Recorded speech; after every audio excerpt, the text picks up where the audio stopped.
To understand Joan's story, it's important to know the situation in France at the time.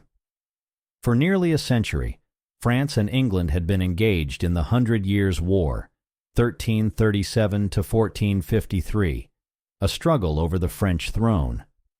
Who was fighting? The English, led by King Henry VI, who was still a child at the time.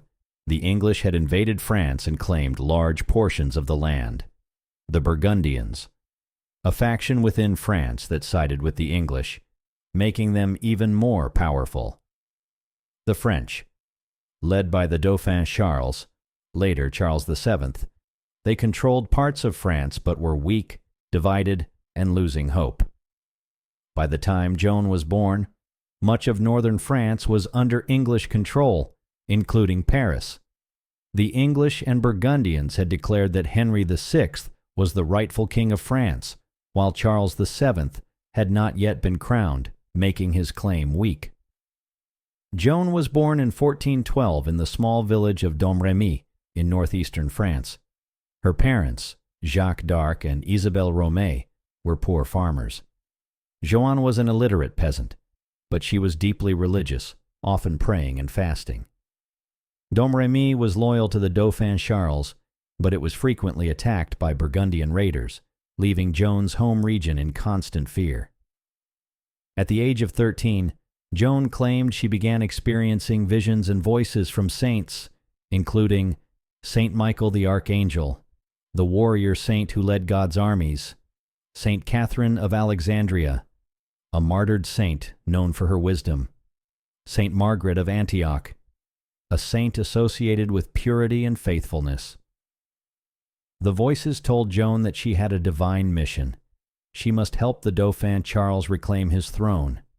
She must liberate Orléans from the English. She must ensure Charles was crowned at Reims, the traditional site of French coronations. At 16 years old, Joan felt an urgent need to act. She went to a local nobleman, Robert de Baudricourt, and told him about her divine mission. At first he laughed at her, but after witnessing her determination and charisma, he allowed her to go to Chinon, where Charles VII was staying.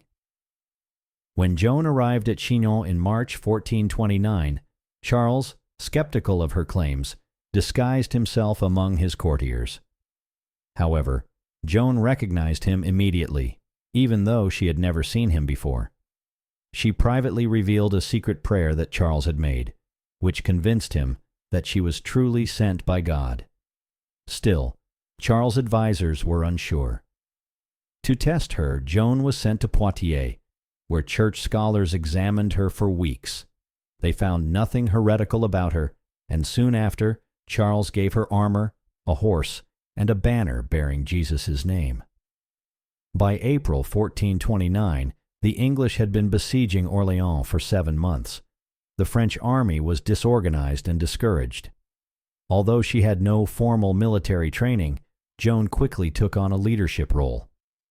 She inspired the soldiers with faith and courage, told them to confess their sins and stop swearing, rode in full armor, and carried a white banner instead of a weapon.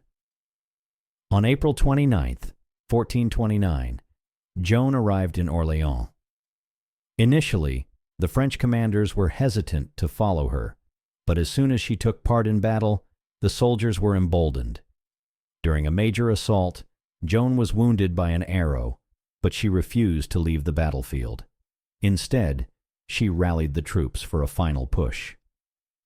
The English were stunned by the renewed French energy, and by May 8, 1429, they were forced to retreat. Orléans was liberated, marking Joan's first major victory.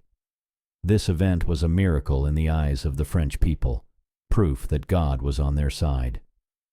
Following the victory at Orléans, Joan urged Charles VII to march to Reims, the traditional site of French coronations. She led the army through enemy territory, winning key battles, and by July 17, 1429, Charles VII was crowned King of France. During the coronation, Joan stood at his side, holding her banner, tears streaming down her face. Her mission was fulfilled. Despite her successes, Joan faced increasing political opposition. Charles VII's advisors did not trust her influence and sought to distance her. In May 1430, Joan was sent to defend Compiègne, but she was captured by the Burgundians. Charles VII did nothing to save her.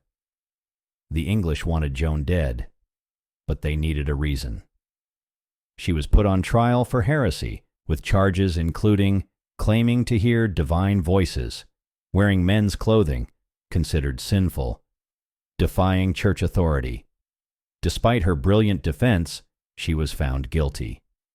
On May 30th, 1431, at just 19 years old, Joan was burned alive at the stake in Rouen. Joan's martyrdom only strengthened her legend.